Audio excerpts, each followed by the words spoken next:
So friends, Republican Representative Jim Jordan, who himself defied a congressional subpoena, is now issuing congressional subpoenas in an attempt to interfere in the New York State prosecution of Donald Trump. Let's talk about that, because justice matters.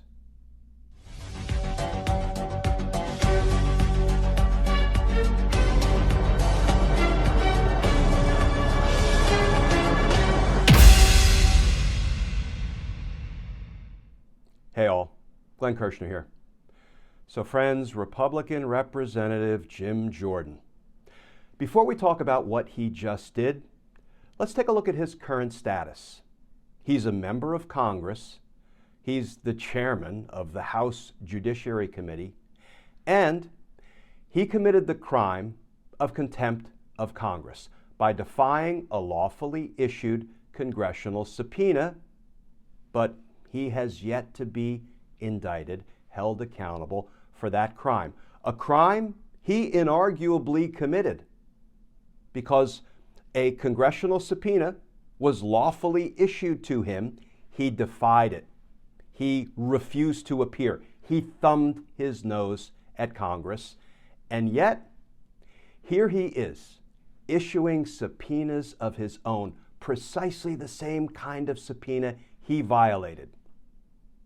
He's issuing subpoenas in his capacity as chairman of the House Judiciary Committee in an attempt to interfere with New York District Attorney Alvin Bragg's prosecution of Donald Trump. So I think that sort of tees up where we are in this upside-down world, where the rule of law is almost unrecognizable. So against that backdrop, let's have a look at what Jim Jordan just did. Here's the new reporting from Politico. Headline, House GOP fires off first subpoena in probe of Trump indictment. And that article begins, the House GOP on Thursday fired off its first subpoena in its investigation of Manhattan District Attorney Alvin Bragg's office, escalating a standoff over the indictment of former President Donald Trump.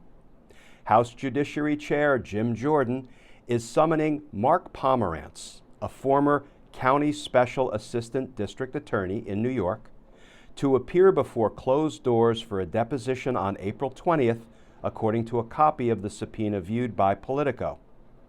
And then this quote from Jordan addressing Pomerantz.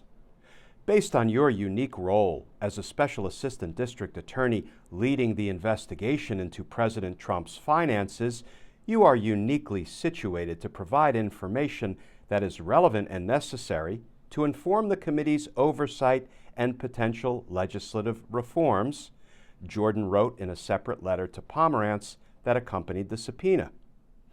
It's unusual for Congress to subpoena a line prosecutor, and Jordan, in his Thursday letter, alleges that Bragg's office directed Pomerantz not to cooperate with oversight. Boy, does that feel like a little bit of projection from Jim Jordan, who defied a subpoena himself, who refused to participate in congressional oversight. The article continues. Bragg's office issued a fiery rebuke of the subpoena, painting it as House Republicans' latest attempt to meddle by intruding on the sovereignty of the state of New York by interfering in an ongoing criminal matter in state court. Friends, let's put a pin in that. Interfering in a state court prosecution. The article continues. The House GOP continues to attempt to undermine an active investigation and ongoing New York criminal case with an unprecedented campaign of harassment and intimidation. Pin number 2. Repeated efforts to weaken state and local law enforcement actions are an abuse of power and will not deter us from our duty to uphold the law, Bragg's office added. Of course, friends, let's not forget the backdrop against which Jordan is trying to interfere in the New York criminal prosecution. The Pomerantz subpoena comes just days after Trump appeared in court in New York and pled not guilty to 34 felony counts of falsifying business records.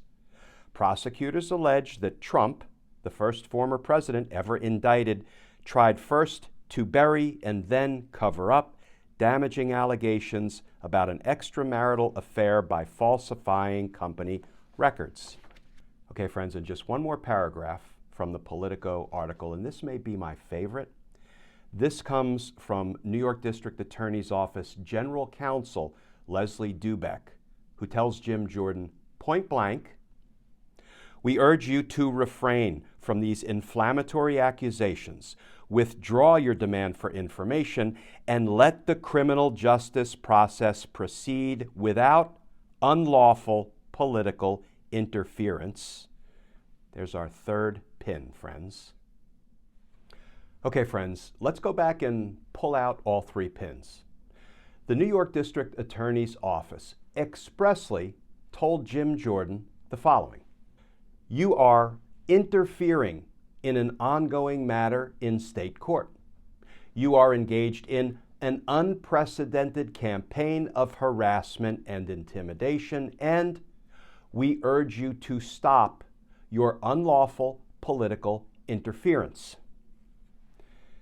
You know, it sounds like contempt of Congress for defying that congressional subpoena previously isn't the only crime Jim Jordan committed. Under New York state law, specifically New York State Penal Law Section 195.05, it is a crime to obstruct governmental administration. What does that crime involve? A person is guilty of obstructing governmental administration when that person prevents or attempts to prevent a public servant from performing an official function by means of intimidation, physical force, or interference, which is precisely what Jim Jordan is doing, what he has done, and what the New York District Attorney's Office expressly told him to stop doing. So really the only question becomes, will Jim Jordan be held accountable for this second crime? You know, how many free passes do members of Congress get for their criminal conduct? So friends, let's finish with this. What should Mark Pomerantz do now that he has been subpoenaed to testify about the work he did as a prosecutor when he was investigating the crimes of Donald Trump? Well, he could, one, defy the subpoena, just blow it off, the way Jim Jordan did, but he won't. He's more law-abiding than Jim Jordan. Or he could, two, fight the subpoena in court, claiming that Congress has overstepped its constitutional bounds by trying to interfere in a state court prosecution, which frankly would violate the 10th Amendment, among other things. Or he could, three, comply with the subpoena and testify about those things that wouldn't compromise the ongoing prosecution of Donald Trump or compromise any grand jury protected information. And we'll talk more in the near future about the consequences of those three options. But let's finish where we started. Letting somebody who criminally violated a congressional subpoena issue congressional subpoenas makes a mockery of Congress and of the rule of law. And that, friends, is a crying shame. Because justice matters. Friends, as always, please stay safe, please stay tuned, and I look forward to talking with you all again soon.